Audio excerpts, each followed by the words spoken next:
우리가 이제 살아가면서 여러 가지 좋은 일들도 또 힘든 일들도 또 고통도 고난도 이렇게 함께 섞여서 우리 인생을 살아가게 만듭니다. 근데 좀 보면은 이제 살아가면서 누구나 크고 작은 아픔들을 겪게 되는데 뜻하지 않게 어떤 오해로 인해서 관계가 이렇게 서먹해진다든지 힘들어진다든지 이런 일들도 일어나고 또 경제적인 어떤 어려움 속에서 또 문제를 만나기도 하고 또 건강에도 문제가 생겨서 또 어려움을 겪기도 하고 여러 가지 문제들이 참 산 넘어 산입니다. 인생이 참 태산을 넘어 흥곡에 가도 이런 찬양이 있듯이 그런데 참 태산을 넘으면 또 산이 있고 그런 것이 우리 인생입니다. 그런데 좀 이렇게 고난이나 고통이나 아픔들이 지속될 때 우리가 이런 생각을 해보기도 합니다. 하나님이 내 아픔을 알고 계실까? 하나님이 내가 지금 당하고 있는 이 고통을 알고 계실까? 하나님은 전능하시고 위대하시다고 하시는데 왜 내가 아무리 기도해도 내 삶의 고통이나 고난이 빨리 사라지지 않는 것일까? 이런 의문과 회의가 들 때도 있습니다. 사랑하는 여러분, 누군가가 내 마음의 아픔을 알아주고 또 고통을 알아주면은 얼마나 큰 위로와 힘이 됩니까? 그래서 우리는 누군가가 내 마음의 고통이나 아픔을 알아줄 때 그것이 참 위로가 된다는 것을 우리가 경험하면서 또 살아갑니다. 그런데 참 중요한 것은 우리가 예수 믿는 사람으로서 하나님의 위로, 그리고 또 하나님의 격려, 하나님이 나에게 주시는 힘, 이런 부분들을, 이런 은혜를 경험해 본 사람은 사람의 위로와는 비교할 수 없는 하나님의 위로, 하나님이 주신 은혜, 하나님의 그 따뜻한 사랑, 이러한 사랑을 경험한 사람은 사람의 위로에 그다지 기대하지 않습니다. 하나님의 위로를 충분히 받아본 사람, 그 은혜를 받아본 사람, 그리고 회복을 경험한 사람은 하나님을 기대합니다. 아멘입니까? 호세아서를 보면 하나님의 백성들이 하나님을 배신하고 하나님을 떠나갔을 때 어떻게 하나님의 마음을 표현하느냐면은 자기 아내가 배신을 하고 떠나는 것을 겪는 남편의 마음으로 하나님의 마음을 이렇게 표현하고 있다는 것입니다. 또 시편 78편에 보면 언약궤를 블레셋에게 빼앗겼습니다. 언약궤를 블레셋에게 빼앗긴 이 사건을 하나님이 마치 자기 자신이 치욕을 감수하신 사건으로 이렇게 표현하고 있는 것을 볼 수 있습니다. 왜냐하면 하나님의 상징이 언약궤였기 때문입니다. 언약궤를 블레셋에 빼앗겼다는 것은 얼마나 치욕적인 사건입니까? 그것을 하나님이 그렇게 그 치욕을 받는 것을 감수하시는 이런 표현들을 보십시오. 또 시편, 또 이사야 42장입니다.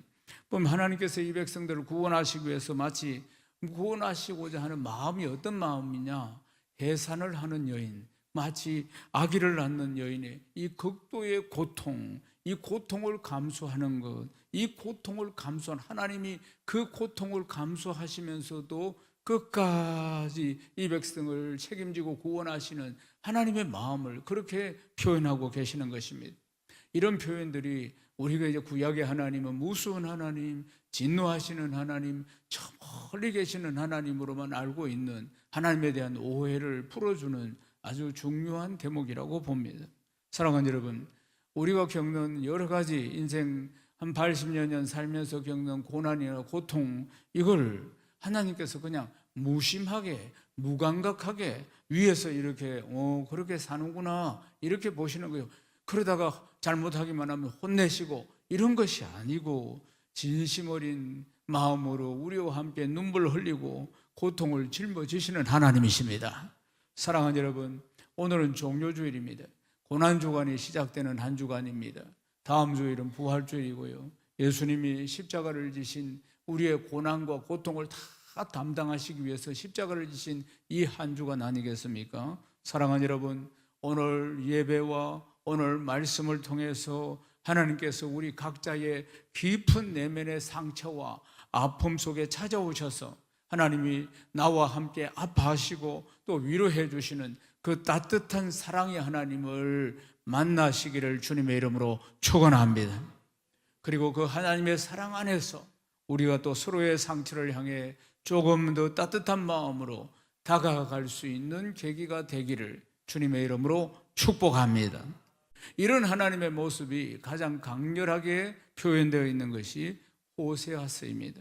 호세아서 보면은 하나님과 이스라엘 백성들의 관계를 배신당한 남편과 떠나간 아내로 비유를 하고 있는 겁니다. 하나님이 배신을 당한 것입니다. 이 아내가 바람을 피워서 떠났다는 거 아니겠습니까? 그렇게 하나님은 하나님의 마음을 지금 표현하고 있는 것입니다. 호세아서 11장 8절에서 9절 말씀 함께 읽겠습니다. 에브라임이여 내가 어찌 너를 놓겠느냐, 이스라엘이여 내가 어찌 너를 버리겠느냐, 내가 어찌 너를 아드마같이 놓겠느냐, 어찌 너를 수보임같이 두겠느냐. 내 마음이 내 속에 들이켜 나의 긍휼이 온전히 불붙듯 하도다. 내가 나의 맹렬한 진노를 나타내지 아니하며 내가 다시는 에브라임을 멸하지 아니하리니 이는 내가 하나님이요 사람이 아님이라. 네 가운데 있는 거룩하니 진노함으로 내게 임하지 아니하리라. 아멘. 하나님이 여기서 배신과 상처로 인한 고통 속에서 차마 이스라엘을 놓지 못하고 괴로워하시는 모습을 볼 수 있습니다. 이 백성들이 하나님을 배신했습니다. 그로 인해서 우리 하나님 상처를 받으신 것이지요. 이렇게 사랑하는데도 배신한 그 속에서 그래도 이스라엘 백성들을 놓지 않고 괴로워하고 있는 말씀, 이 괴로워하고 있는 모습을 표현하고 있는 것입니다. 마치 못난 자식을 포기하지 못하고 있는 부모의 마음과 똑같은 것입니다. 그래서 그 연민과 슬픔 속에서 그 사랑 속에서 자기가 있다, 하나님께서 그렇게 지금 있다는 것에 대해서 마음을 이렇게 표현하고 있다는 것입니다. 사랑하는 여러분, 이처럼 이스라엘 백성을 사랑한다, 내가 너희들을 이렇게 사랑한다, 이렇게 표현하고 있는 것입니다. 또 시편 78편에도 나옵니다. 78편에 보면은 사무엘상 4장에 기록된 언약궤, 이 법궤가 블레셋에 빼앗긴 사건이 나옵니다. 이 사건을 어떻게 해석하느냐, 이 언약궤는 하나님을 상징합니다. 하나님의 임재를 상징하는 것이에요. 그러니까 하나님의 영광과 하나님의 임재를 의미하는 이스라엘 백성에게는 가장 소중한 상징물입니다. 그런데 결국 적국인 블레셋에 넘어갑니다. 그래서 전쟁에 져서 빼앗겼다 그 말입니다. 그러니까 이스라엘 백성들은 마치 하나님께 버림받은 듯한 절망감을 느끼게 됩니다. 시편 78편 61절 말씀을 읽겠습니다. 그가 그의 능력을 포로에게 넘겨주시며 그의 영광을 대적의 손에 붙이시고. 그 당시에 문화가 어땠느냐, 전쟁에서 진다, 전쟁은 그들이 믿는 신과 신의 전쟁인 겁니다. 고대에는. 그래서 전쟁에 지면은 그들이 섬기는 신상, 그걸 갖다가 그러니까 가져와가지고 신상을 가져와서 자기 신전 구석에 놓는 거예요. 그러니까 우리 신이 이겼다는 것이 이 패한 신이라는 것입니다. 그러니까 이스라엘의 법궤는 하나님을 상징하는 것이에요. 하나님의 임재와 영광을 상징하는 것인데 블레셋이 전쟁에서 이겨서 그것을 갖다가 뺏어와가지고 언약궤를, 그러니까 다곤 신전, 자기들이 섬기는 신전 저 구석에 처박아 놨다 이 말입니다. 그러니까 하나님은 이게 치욕이지. 얼마나 치욕입니까? 하나님은 얼마나 수치스러운 일입니까? 하나님을 상징하는 상징물이라 그 말입니다. 하나님의 임재를 상징하는 상징물인데 이런 취급을 받았으니까 하나님이 얼마나 수치스럽습니까? 하나님이 얼마나 치욕적입니까? 그러니까 하나님이 정말 그 치욕을 감수를 하십니다. 하나님이 그것을 다시 돌아오게 못하겠습니까? 전능하신 하나님이신데, 그런데도 하나님께서는 그 상황을 허락하십니다. 하나님께서 이런 상황 가운데서 자신이 치욕을 당하고 수치를 당하시는데도 왜 두시느냐 하면 이 백성들이 죄를 깨닫고 다시 하나님께로 돌아오게 하고자 이 치욕을, 이 수치를 감수하고 계신다는 사실입니다. 깨달음이 있으면 아멘 하십시오. 하나님은 그런 분이십니다. 이런 수치를 당하면서 다곤 신전 구석에 처박히는 그런 수치를 당하면서도 하나님은 이런 사실을 통해서 이 백성들이 깨닫고 그리고 회개하고 돌아오기를 바라는 마음으로 그렇게 하신다는 것입니다. 사랑하는 여러분, 하나님이 당하시는 고통을 또 다른 표현으로 표현한 것이 이사야서 42장에 보면은 해산하시는 하나님으로 나옵니다. 이사야 42장 14절을 읽어보겠습니다. 내가 오랫동안 조용하며 잠잠하고 참았으나 내가 해산하는 여인같이 부르짖으니 숨이 차서 심히 헐떡일 것이라. 아멘. 해산하는 여인 말입니다. 숨이 차서 헐떡인다는 표현. 내가 지금 이렇다, 하나님께서 이렇게 표현하시는 것입니다. 내가 지금 해산하는 여인처럼 이렇다, 내 고통이 이렇다고 이야기합니다. 사랑하는 여러분, 그 고통을 지금도 감내하고 계신다, 이렇게 그 고통을 감내하기 위한 이 결의가 생생하게 표현되는 말씀인 것입니다. 그러니까 하나님은 우리의 아픔을 외면하지 않으십니다. 우리의 고통을 외면하지 않으십니다. 우리의 아픔 속으로 들어오시고 우리 고통 속으로 들어오시는 분이십니다. 그 고통 속에 들어오셔서 그 고통을 친히 감당하시고 새 생명의 길을 여시는 분이 좋으신 우리 아버지 하나님이십니다. 사랑하는 여러분, 오늘의 우리의 삶에도 이 말씀이 잘 적용이 됩니다. 우리의 삶 가운데 고통과 고난 속에 계신 분이 있습니까? 그래서 지속적인 고통과 고난 속에서 아무리 기도해도 응답은 없고, 하나님은 정말 너무 멀리 계시는 것 같고, 하나님은 너무 무관심한 것 같고, 내 인생을 하나님이 버리셨나? 혹시나 하나님 왜 얼굴을 돌리셨나? 이런 생각을 하시는 분들도 혹시 있을 수 있습니다. 사랑하는 여러분, 하나님은 지금도 똑같은 사랑으로 우리의 삶에 찾아오십니다. 아멘이십니까? 내 가정 속에서 벌어지는 오래된 갈등들, 경제적인 어려움들, 또 질병의 아픔들, 그 어느 것도 하나님은 외면하시지 않습니다. 하나님은 이 모든 고난과 이 모든 고통 속에서 우리와 함께 우시고 우리와 함께 아파하시고 우리와 함께 치유와 회복의 길을 열어가시는 분이 우리 하나님이십니다. 할렐루야. 사랑하는 여러분, 우리는 이 하나님의 사랑과 이 하나님의 은혜를, 하나님에 대한 오해를 푸시고 이번 고난주간 한 주간 동안 하나님의 이 더 깊은 사랑, 그 사랑을 만나고 체험하는 복된 고난주간 되시기를 주의 이름 축원합니다. 사랑하는 여러분, 하나님은 결코 나 혼자 아파하도록 그냥 두시지 않습니다. 내 고통 속으로 찾아오시는 하나님, 내 고난 속으로 찾아오시는 하나님, 내 아픔 속으로 찾아오시는 하나님이십니다. 찾아오셔서 그냥 계시는 것이 아니고 나와 함께 아파하고 나와 함께 우시는 하나님이시라는 것입니다. 사랑의 하나님 아니겠습니까? 사랑하는 여러분, 하나님의 따뜻한 사랑과 위로가 우리의 마음속에 이 고난 한 주간 차고 넘치기를 주의 이름으로 축원합니다. 고통 속에, 나의 고통 속에 직접 뛰어드시는 하나님, 하나님에 대한 구약의 메시지는 예수 그리스도의 십자가를 지심으로 절정을 이루는 것을 볼 수가 있습니다. 로마 시대의 십자가의 사형은 가장 악명놓고 가장 잔인한, 가장 참혹한 처형 방식입니다. 로마 역사가 퀴케로가 십자가 사형에 대해서 이렇게 설명을 합니다. 십자가는 인간이 고안한 가장 끔찍하고 수치스러운 형벌이며 로마 시민의 귀와 눈에조차 언급되어서는 안 되는 치욕이다, 이렇게 표현합니다. 그러니까 로마 시민의 귀와 눈에조차 언급되어서는 안 되는 치욕이라고 합니다. 그런데 예수님이 그 십자가를 지셨습니다. 이번 한 주간 이 십자가를 지셨다는 것입니다. 하나님께서 이 세상의 가장 깊은 고통, 가장 깊은 치욕까지 기꺼이 하나님께서 담당하셨다는 것을 보여주는 사건이 바로 이 십자가 사건이라는 것입니다. 사랑하는 여러분, 전능하신 하나님이 저 멀리 구말리에서 그냥 하늘 보좌에만 계시면서 명령만 하시는 하나님이 아니십니다. 친히 처절한 고통 속으로 들어오신 하나님, 내 고통과 고독 속으로 들어오신 하나님, 인간의 죄와 죽음을 자신이 온전히 다 떠맡으신 것 아니겠습니까? 사랑하는 여러분, 하나님이, 전능하신 하나님이 가장 치욕스럽고 고통스러운 십자가의 죽음을 선택하신 것입니다. 우리 죄의 무게를 친히 다 짊어지시고 우리 곁에서 함께 울어주시는 하나님의 사랑이 무엇인지를 보여주는 사건이 십자가의 사건인 것입니다. 빌립보서 2장 6절에서 8절 말씀을 함께 읽겠습니다.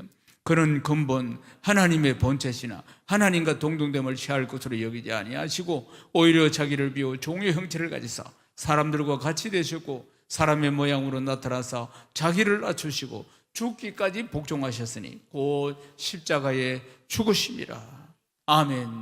이 말씀에 보시듯이 예수님께서 하나님이신데 그런데도 불구하고 인간의 삶 속으로, 인간의 한계 속으로 들어오셔서 가장 낮은 자리, 가장 치욕의 자리, 그 자리로 내려가셔서 죽음을 택하셨다는 것 아닙니까?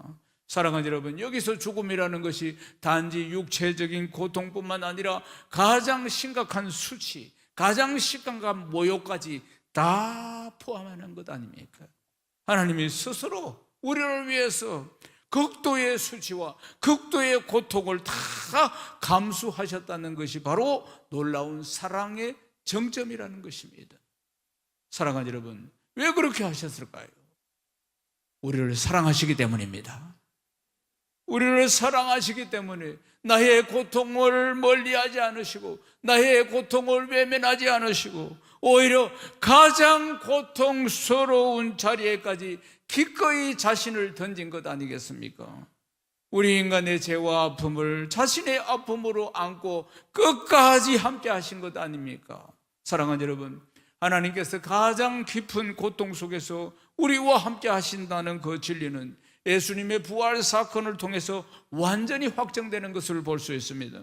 고통이 끝이 아니고 죽음이 끝이 아니고 새로운 생명의 시작을 알리는 부활이라는 것입니다. 나는 부활이요 생명이니 나를 믿는 자는 죽어도 살겠고 살아서 나를 믿는 자는 영원히 죽지 아니하리라. 할렐루야. 하나님께서 지신 이 고통의 의미가 선명하게 나타나는 이 고난주간의 한 사건 아니겠습니까? 사랑하는 여러분, 십자가의 하나님을 묵상할 때 우리가 얻는 위로가, 우리가 얻는 힘이 바로 이 점에 있다는 것입니다. 하나님은 내 인생의 어둡고 처절한 자리 속까지 기꺼이 찾아오셔서 함께 아파하시고 함께 눈물 흘리시고 마침내 그 고통을 통해서 새로운 역사를 시작하시는 것입니다. 부활의 영광으로 시작하셨다는 거 아니겠습니까? 사랑하는 여러분, 지금도 내 삶 가운데 어떠한 고통과 어떠한 절망도 하나님 앞에서는 결코 그것이 끝이 아니라는 사실입니다. 사랑하는 여러분, 이처럼 십자가에 달리신 하나님께서 오늘 내 삶 가운데 찾아오셔서 깊이 위로하시고 그 고통 속에서 함께 우시고 마침내 부활의 영광으로 인도하신다는 것을 믿으시기를 주의 이름으로 축원합니다. 하나님의 이 놀랍고 청량할 수 없는 사랑 아니겠습니까? 사랑하는 여러분, 청량할 수 없는 하나님의 사랑, 참으로 신비한 하나님의 사랑입니다. 우리의 삶 가운데 날마다 그 사랑이 경험되어지기를 다시 한번 주님의 이름으로 축복합니다. 사랑하는 여러분, 우리가 삶 가운데 고통받으시는 하나님, 내 삶 가운데 실제로 어떻게 드러내며 어떻게 체험하며 살아갈까 하는 것입니다. 갈라디아서 6장 2절 말씀을 함께 읽겠습니다. 너희가 짐을 서로 지라 그리하여 그리스도의 법을 성취하라. 아멘. 사랑하는 여러분, 너희가 서로 짐을 지라, 짐을 함께 지는 것입니다.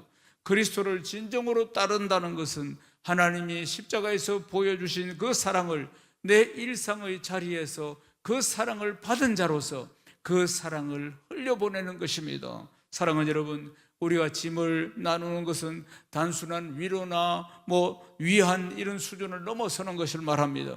내 곁에 있는 형제 자매들에게 고통을 당할 때마다 그 아픔을 외면하지 않고 방관하지 않고 나도 너와 함께 하겠다, 이런 실천적인 행동과 고백을 하는 것입니다. 사랑하는 여러분, 우리가 일상생활 가운데 어떻게 함께 고통을 나눌 수 있을까 하는 것입니다. 어떤 거창한 희생이나 특별한 결단을 요구하는 것이 아닙니다. 오히려 작고 소박한 행동부터 시작할 수 있습니다.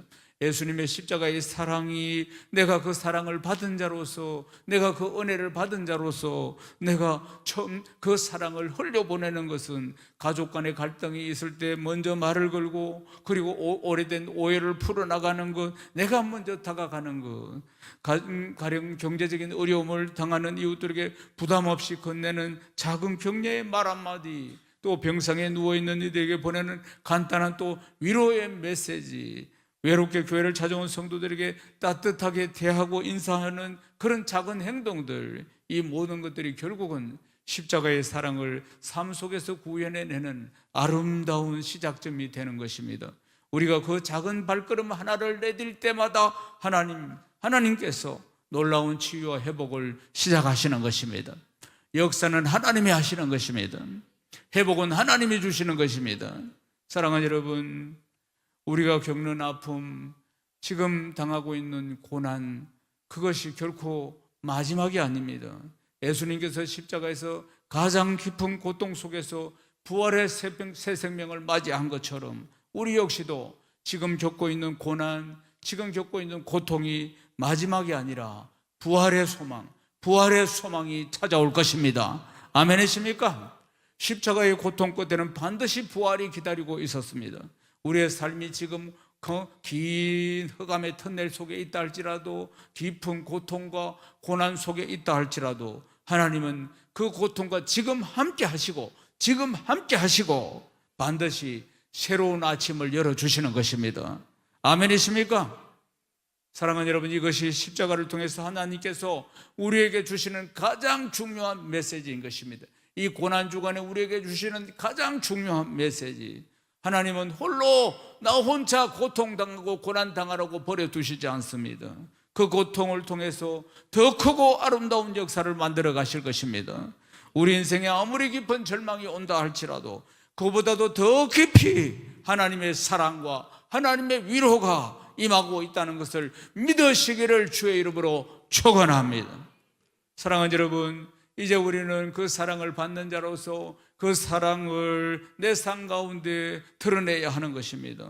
사랑하는 여러분, 예수님께서 십자가에서 고통과 치욕을 감수하시면서 우리에게 다가오신 것처럼 우리도 서로의 삶에 진심 어린 관심과 그리고 따뜻한 위로로 함께 해야 하는 것입니다. 교회가 고통받는 이들을 진심으로 품고 너 혼자가 아니다 선언하고 그 길을 함께 걸어가는 아름다운 공동체가 된다면 세상은 교회를 통해 살아계신 하나님의 임재를 보게 될 것입니다. 사랑하는 여러분, 오늘, 이날, 이번 주간 이 한 걸음을 내디뎌야 합니다.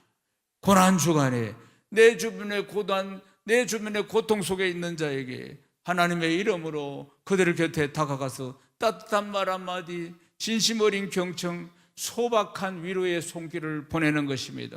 그 작고 아름다운 실천이 그 십자가의 사랑을 증명하는 것이고, 가장 확실한 열매, 그 작은 손길을 통해서 하나님이 역사하시는 것입니다.